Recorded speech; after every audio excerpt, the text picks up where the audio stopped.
Test d'anglais, quel niveau avez-vous avec des résultats immédiats? Je vous propose donc de tester votre niveau. En 12 questions, on va tester votre compréhension, votre grammaire, votre vocabulaire et évidemment votre prononciation. Alors, j'ai classé les questions en débutant, intermédiaire, avancé et je vais vous donner le barème puisque, comme je vous l'ai dit juste avant, vous allez avoir des résultats immédiats. Mais on va commencer par le test, tout simplement, et après on va compter les points ensemble et on va le corriger. Donc, question 1, débutant sur le vocabulaire. Bon, c'est facile, c'est vraiment débutant, ok? Quelle est la traduction de cat en français? Est-ce que c'est chien, chat ou cheval? Maintenant, une question de grammaire. Donc, notez vos réponses, par exemple 1 et si vous pensez que c'est la réponse numéro 3, vous mettez cheval. Alright. Et après, si vous voulez aller un petit peu plus loin, vous pouvez même chercher comment on dit cheval, comment on dit chat, comment on dit chien, parce qu'il y a une seule bonne réponse, bien évidemment. Passons maintenant à la question numéro 2. Quelle est la forme correcte du verbe to have, d'accord, qui signifie avoir, au présent simple, troisième personne du singulier. Donc ça, vous ne pouvez pas passer à côté. Est-ce que c'est have? Est-ce que c'est has? Est-ce que c'est had? Ok? Et c'est pas has, c'est has. Alright? C'est pas have, c'est have. Ce n'est pas had, c'est had. Ok? On fait vraiment l'effort de bien faire notre H et notre A court. Had. Alright? Passons maintenant, un petit peu de prononciation en passant, à la troisième question. Quel mot n'a pas le même son voyelle que les autres parmi ces trois-là? Donc, il y a un intrus et il y a deux mots qui ont le même son voyelle. Donc, le son pour le O, le son pour le O et le A et le son pour le O. Question numéro 4. Comment dit-on cerf en anglais? D'accord? Donc là, on est sur du vocabulaire intermédiaire. Est-ce que c'est deer? Est-ce que c'est bear? Est-ce que c'est wolf? Wolf. Est-ce que ça va être wolf, bear ou deer? Alright. Notez. Question numéro 5. Choisissez la bonne phrase. Une seule de ces phrases est correcte. Je ne vous les lis pas comme il y a deux phrases qui sont fausses. À vous de regarder et de trouver celle qui est bonne. On attend 5 secondes. 1, 2, 3, 4, 5. Passons à la suite, chers amis. Quel mot a un son différent pour, alors, le IR, le OR et le EAR? Il y a deux de ces mots pour lesquels le IR, le OR et le EA sont prononcés et le EAR sont prononcés de la même façon. Et il y en a un autre qui est de côté. Donc là, on est niveau intermédiaire, prononciation. Maintenant, passons à du niveau avancé. Quel est le synonyme le plus proche de benevolent? Est-ce que ça va être malevolent, kind ou malignant? À vous de trouver. Et faites attention aux français. Ils peuvent vous aider, mais parfois ils peuvent vous induire en erreur. Donc, quel est le synonyme le plus proche de benevolent? Est-ce que ça va être malevolent, kind ou malignant? Je vous laisse décider, on va voir ensemble. Question numéro 8. Donc, au niveau grammaire, choisissez la bonne phrase. Et là, faites bien attention. Quelle est la seule phrase qui est juste parmi ces trois-là? Et vous avez plein d'anglophones qui vont se tromper. Passons maintenant à la question. Attendez, je reviens un petit peu quand même. Je vous laisse un peu de temps. Pardon. Je sens que je vais me faire tirer les oreilles. C'est bon? Ok, 5 secondes. 1, 2, 3, 4, 5. Okay, let's go to the next question, which is question number 9. And this is, in my opinion, an easy one. What is the translation into French of the word train? What do you think? Est-ce que c'est avion, voiture, train? Faites attention, ça peut être un faux ami. Ou pas.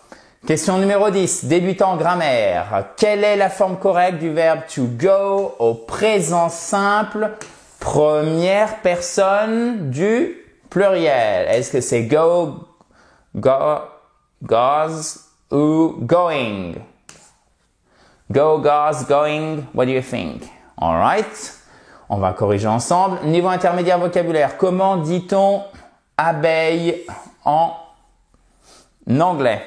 Qu'est-ce que vous en pensez? Est-ce que c'est bee, beetle ou bat qui sont à chaque fois 3 animaux? Ensuite, quels sont... Je reviens un petit peu. Attendez. Ok. Est-ce que c'est bee, beetle ou bat?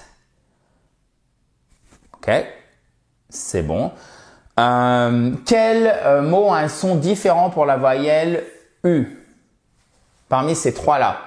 Et on verra la traduction aussi. Question avancée vocabulaire. Quel est le synonyme le plus proche de sincere? Est-ce que ça va être insincere? Est-ce que ça va être honest? Est-ce que ça va être sinful? Quel est le synonyme le plus proche de sincere? Est-ce que ça va être insincere, honest, sinful?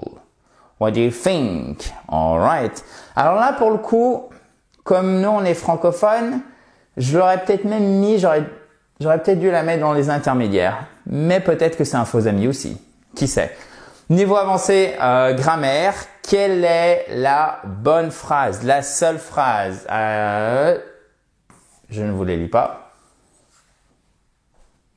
Alright. Continuons maintenant. Dernière question. Quel mot a un son différent alors pour prononcer la voyelle à chaque fois? Ou les voyelles? Quel mot a un son différent? Donc maintenant, on va voir les bonnes réponses. Je vous ai fait un barème qui vaut ce qu'il vaut, puisque là, on est sur 12 questions. On est vraiment sur de la compréhension. On n'est pas dans la pratique, d'accord? Ça vous donne pas votre niveau pour vous exprimer en anglais, mais ça vous donne déjà une idée de votre niveau pour comprendre, et notamment à l'écrit.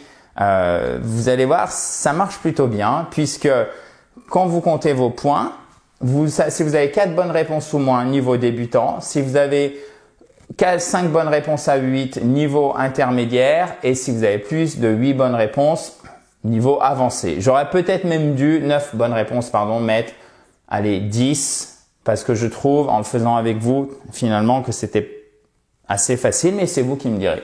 Donc, évidemment, cat, qu'est-ce que ça veut dire? C'est le chat. Le chien, c'est dog. Et le cheval, c'est horse. Exactement. Maintenant, quelle est la forme du verbe correct de to have au présent simple, troisième personne du singulier? Vous savez que to have à toutes les personnes, c'est have, sauf à la troisième personne du singulier, où ça va être has. La bonne réponse est donc le numéro 2. Ah, j'ai oublié de vous dire, vous pouvez évidemment récupérer le PDF, c'est-à-dire tout le test avec les corrections en cliquant sur le i en haut à droite ou sur le lien qui est juste en dessous dans la description. Si vous ne l'avez pas fait, c'est évidemment en accès libre et vous aurez accès aussi à tous les PDF des autres cours de la chaîne. Vous devriez aussi vous abonner à cette fabuleuse chaîne YouTube, entre guillemets bien évidemment, en cliquant sur le bouton rouge en bas à droite qui est juste ici, chers amis. Question numéro 3. Quel mot n'a pas le même son voyelle que les autres? Alors, on va les prononcer. Regardez. Dog, boat, lot. Bon, c'était réponse numéro 2 puisque le OA ici est prononcé, c'est une diphtongue O, comme dans hello. Et là, vous allez dire, ouais, c'est facile, évidemment, parce que là, on a un O, là, on a un O, là, on a une combinaison de voyelles, c'est donc ça l'intrus. Non, parce que regardez, dans no, qui est quand même, vous serez d'accord, un nom très, très courant, eh ben, ça se prononce pas du tout comme cette voyelle-là, c'est pas na, c'est no. Et ça se prononce comme une diphtongue, qui est la même que dans hello, hello, et qui est la même que dans boat. Et ça, c'est toute la complexité de l'anglais. Donc, faut vous méfier. Comment dit-on cerf en anglais? Alors, le cerf, c'est deer. Bear, c'est l'ours. Et wolf, wolf, c'est le loup. Alors, faites bien attention. Puisque bien évidemment, là, ce qui va faire toute la différence, c'est bien de les connaître, mais c'est la prononciation. Donc, deer, bear et pas beer. OK? C'est pas une beer, la bière. Wolf, wolf. C'est pas wolf, wolf. Alright? Ça, c'est le loup. Maintenant, quelle est la seule bonne phrase possible? Excusez-moi, c'est they don't like ice cream. Absolutely. Pourquoi? They doesn't like. Ça, c'est juste pas possible. Et they don't like, ça ne marche pas non plus. Bon, là, je vous ai fait un test. Vous voyez, c'est pas très dur parce que ça, on pourrait même le qualifier de niveau A2+. Donc, on est sur un niveau, allez, entre guillemets, évidemment, c'est pas péjoratif, petit niveau intermédiaire. Mais je trouve aussi c'est bien de revenir aux bases et de vous encourager parce que certains d'entre vous dites « Oh là là, je suis nul en anglais, je comprends rien, etc. » Et ben même si vous avez eu faux, c'est pas un souci. Pourquoi? Parce que ce qui compte, c'est de bien comprendre là où est l'erreur. Et si vous avez eu juste, et ben bravo, parce que vous voyez, ça veut dire que vous connaissez des choses en anglais. Et c'est pas de la méthode Coué. Après, il faut les mettre en application, bien évidemment. D'ailleurs, pour tous ceux, en parlant de mettre en application, qui sont membres de l'académie I Speak Spoke Spoken, en plus de vos cours de pratique chaque semaine, vous avez, quand vous commencez dans le kit de démarrage, vous avez des tests de niveau qui sont plus poussés que ceux-ci, où on fait jusqu'à un test pour le faux débutant, pour le niveau faux débutant, un test pour le niveau intermédiaire et un test pour le niveau avancé. Donc, si vous avez accès à l'académie, si vous êtes membre de l'académie, faites ces tests pour avoir votre niveau. Là, la vidéo, je dirais que ça serait plus un complément de ces tests. Ceux que vous avez dans l'académie sont plus poussés. Ensuite, question numéro 6. Alors, là peut-être un petit peu plus dur. Quel mot a un son différent? Vous voyez? Bird, word et hear. Et oui, c'est le verbe écouter. Donc là, méfiez-vous aussi. Vous voyez, le IR et le OR se prononcent de la même façon. Bird, word. Alors que le EAR n'a rien à voir. Ici, c'est hear. To hear, qui est j'ai mis écouter, c'est entendre, pardon. Puisque écouter, c'est to listen to someone, écouter quelque chose. Il faut une préposition pour introduire le complément, contrairement au verbe français qui lui a directement un complément. Écouter quelque chose, en anglais, on dit I'm listening, for example, I'm listening to you. Je vous écoute. Alright. Alors là, niveau avancé, benevolent, bienveillant, malveillant, kind, malignant, qui signifie maligne, par exemple pour une tumeur, etc., pour un cancer. Donc, le synonyme le plus proche, c'était kind. Exactement, bravo. Bon, là, vous voyez, le fait d'être francophone, ça veut dire qu'on a des racines communes en anglais avec beaucoup de mots littéraires, c'est ce qui est le cas du mot benevolent, mais tout de même, parce que là on se dirait benevolent, ça fait un peu qui fait du bénévolat, donc non. Benevolent, ça veut dire bienveillant, d'accord? Malveillant, malevolent, alright. Bon, ça, on est dans du vocabulaire avancé, du vocabulaire soutenu.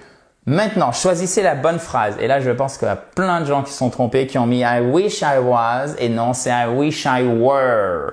On est dans le souhait. En fait, ici, on est dans le subjonctif en anglais. C'est un souhait. J'aimerais que tu sois comme ceci et pas j'aimerais que tu es comme ceci. Et ben, c'est pareil en anglais. I wish I were. C'est-à-dire que après I wish, vous mettez toujours le passé et pour le verbe être, ce sera toujours were. I wish I were taller. J'aimerais être plus grand.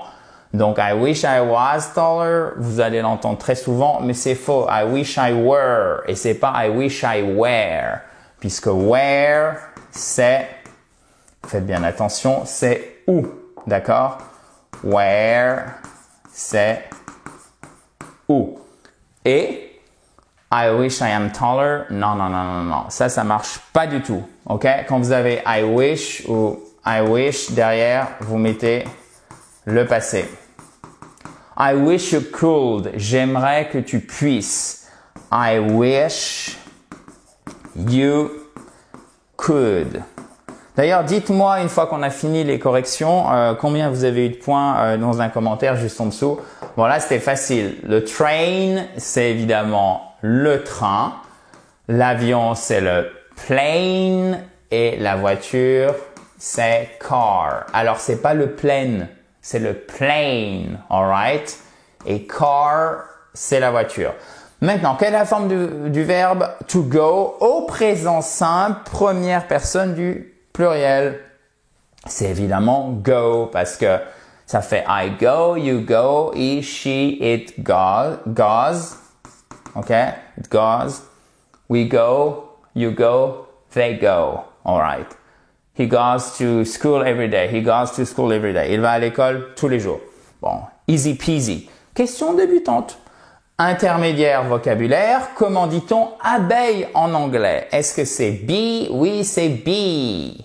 Bee. Beetle, c'est la coccinelle. Et bat, c'est la chauve-souris. Évidemment, comme l'homme chauve-souris, le Batman, que vous connaissez, j'en suis sûr, même si vous n'avez jamais vu un de ces films ou lu la BD à l'origine, enfin le comics, vous en avez entendu parler. Batman, l'homme chauve-souris, bat, la chauve-souris.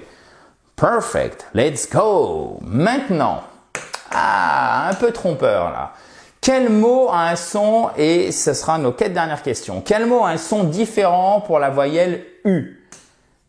En fait, c'est unit, parce que mag et must, le U se prononce comme une espèce de E, comme dans to cut. Oh my goodness, je ne sais même plus écrire.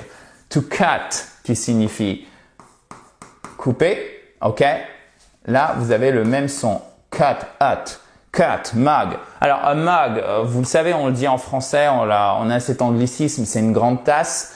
Et ce que vous devez aussi savoir, et qu'on n'utilise pas en français, c'est to mug someone, c'est agresser quelqu'un, mais au sens de le dépouiller. I was mugged.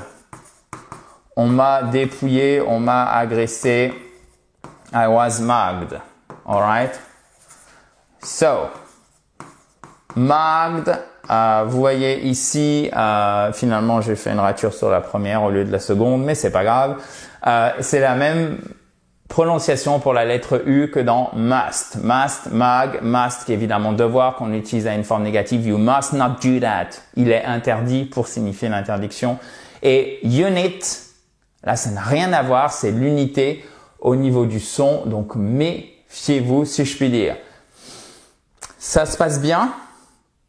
Yes, ok. Quel est le synonyme le plus proche de sincere? Alors, est-ce que ça va être insincere? Est-ce que ça va être honest? Est-ce que ça va être sinful? Ça va être honest. Yes. Mais là, c'est bien de le savoir. Mais si vous prononcez honest, ça ne marche pas. Oui, puisque honest avec le mot our, vous avez ici 2 exceptions très courantes. Il n'y en a pas beaucoup, mais ça, c'est vraiment les 2 exceptions très courantes. Des mots pour lesquels le H ne se prononce pas lorsqu'il est en première position. Alright? Donc c'est honest. Et c'est pas alright, honest. Le sin. Et sin, c'est un péché. Donc sinful, c'est celui qui pêche. C'est le pécheur, mais ça veut dire aussi condamnable. Quelque chose qui est condamnable. Alright, donc c'est évidemment un adjectif. Et insincere, c'est insincère. Donc ça, c'est le langage c'est du registre, un peu soutenu en français. Très souvent, on dira dans le langage courant pas sincère, mais le bon mot, c'est insincère. Sincere, insincere. Vous voyez ce qui se passe ici? Vous avez une apostrophe ici qui signifie que la syllabe qui est juste derrière, elle est porteuse de l'accent tonique. Et c'est donc insincere. OK? Et pas insincere, non, insincere. Et c'est pour ça qu'on dit sincere. Même chose, vous avez l'accentuation sur cette seconde syllabe. Maintenant, la bonne phrase. Alors là, on est vraiment dans de la grammaire extrêmement importante. C'est du vital, de l'indispensable. Choisissez la bonne phrase. I have visited Paris last year. Non. C'est pas possible parce qu'on a last year. Donc là, on circonscrit cette action uniquement dans le passé. Donc on doit utiliser un prétérit, ok? Donc, I visit Paris last year, ça ne marche pas. C'est donc, I visited Paris last year. Last year. Alright? C'est tout bon. Si vous avez des questions, de toute façon, vous n'hésitez juste en bas. Et on termine en beauté, chers amis, par la dernière. Alors, quel mot a une prononciation différente pour la voyelle? Ou la combinaison de voyelles? Évidemment, c'est le second. Hop. Boat, c'est le bateau. Goat, c'est le bouc. Et dot, c'est le point, par exemple .com, .com. Mais c'est aussi le poids, le motif. D'accord? Donc là, vous voyez ce qui se passe. On a notre diphtongue boat, goat. On a un double son qui est très entouré, si je puis dire. Goat, boat, no, hello. Et là, on a un son beaucoup plus sec avec l'avant et le bas de la bouche. Dot. C'est exactement le même que vous avez dans lot, qu'on a vu précédemment. Bon, dites-moi combien vous avez eu, chers amis, dans un commentaire juste en dessous, s'il vous plaît. Je serais curieux d'avoir votre score, curieux de savoir ce que vous avez pensé du test. Il est peut-être un peu facile, mais j'espère qu'il vous a plu et il vous donne une bonne idée de votre niveau en anglais, même si évidemment il y a toujours un côté arbitraire, étant donné qu'on est seulement sur une quinzaine de questions. Je vous dis à très vite dans la joie et la bonne humeur pour améliorer votre anglais. In a joyful atmosphere. Bye bye!